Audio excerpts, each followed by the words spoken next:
ask me, it will make the job better, it will move us forward. God bless you all.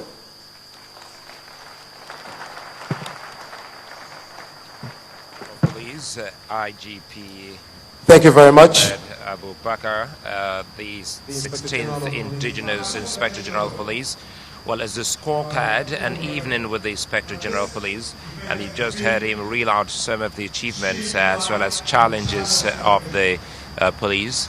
And a quick one here, don't forget that, well, you too can be part of this by sending your messages to 0701 666 4247. And pretty soon you heard it from the IG himself. He is ready to entertain any question. A lot of questions have been coming in. A couple of them borders on roadblock, a host on well, welfare of the police as well as promotion, and so many other issues.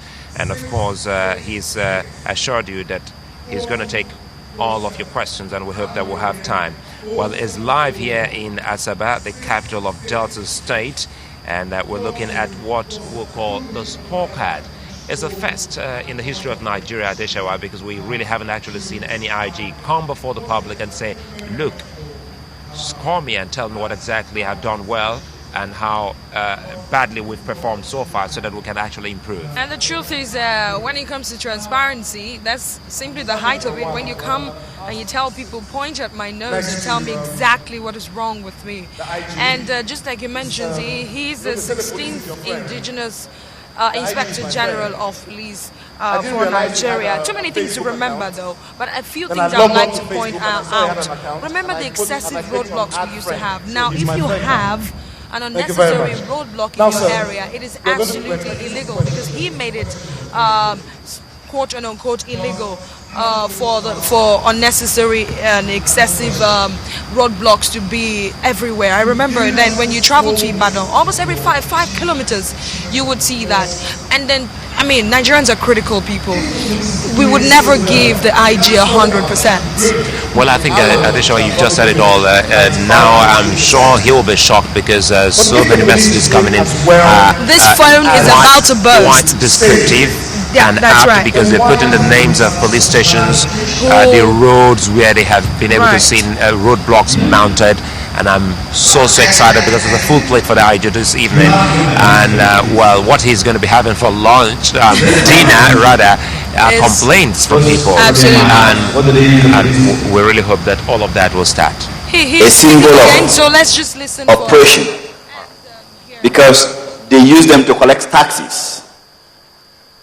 So therefore, that impression that had been there before, people are thinking it's the same police force that was used, and it's the same police force that you have today. The story has changed, definitely. It's not the same police force that you used to know that was not well trained, not educated, not exposed, and they do not know what they're doing. The story has changed from what it used to be.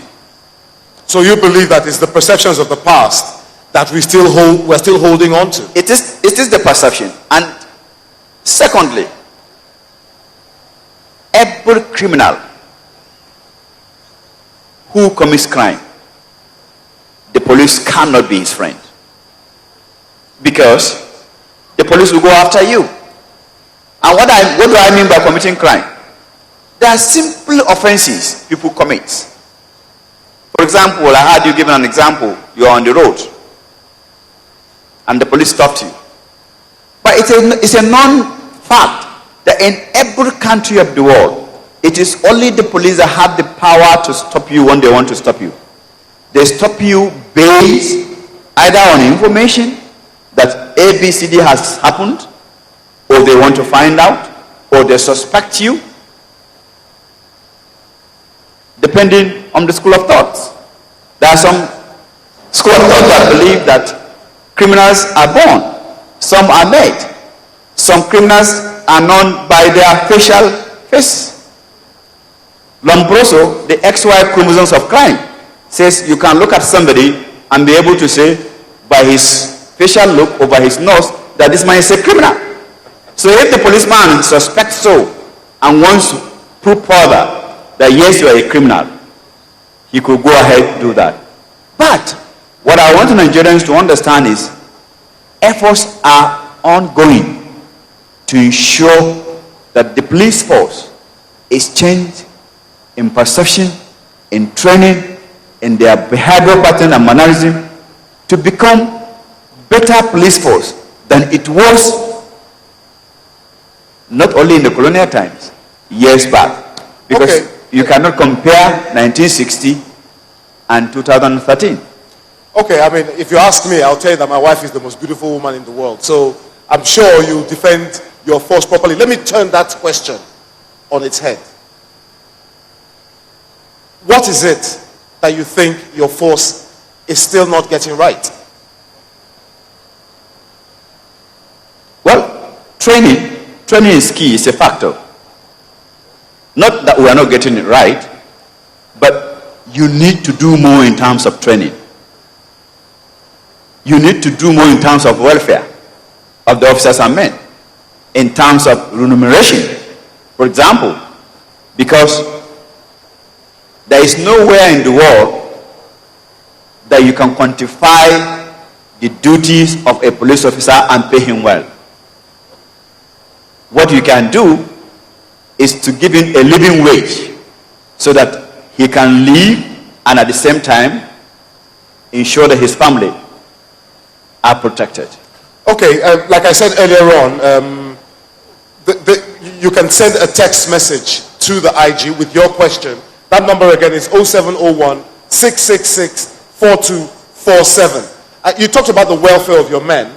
So there's a question that has come in here from somebody who has not written their name. I suspect that the person might be a police officer, because when I read the question you'll understand.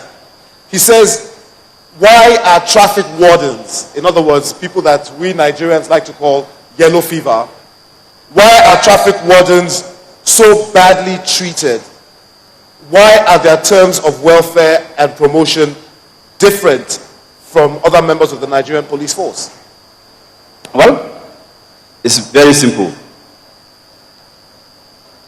The Nigerian police, traffic wardens are not police officers. And that's by that name. They are created by an act, Traffic Act of 1976, traffic warden. So the terms and the conditions of service are not same. Essentially, these people are to control and regulate traffic from 0600 hours to 2200 hours. Officers and men of the Nigerian police fight crime. Look for criminals, look for kidnappers, look for armed robbers, look for terrorists. You cannot take a traffic warden and tell him to go and look for a kidnapper. He could have an information about him, but their duties are two different duties. And I don't think they are so badly treated. If you are going to join a service, you must look at the conditions of the service and the duties you are supposed to perform. And you agreed and you decide to join. And if such conditions are those conditions you met, can you now say that you are badly treated? Thank you very much. Fantastic. I, for one, didn't know that the traffic warden was not part of the police force, but like I said, you learn every day. Now, I understand that I have some of my colleagues in the house, some journalists who also have some questions.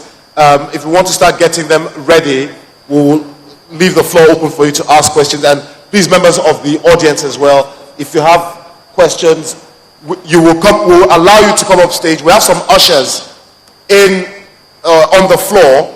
So if you make it known that you want to ask a question, we'll allow you to come on stage and ask your question. All you have to do is just let one of our ushers know that you want to ask a question.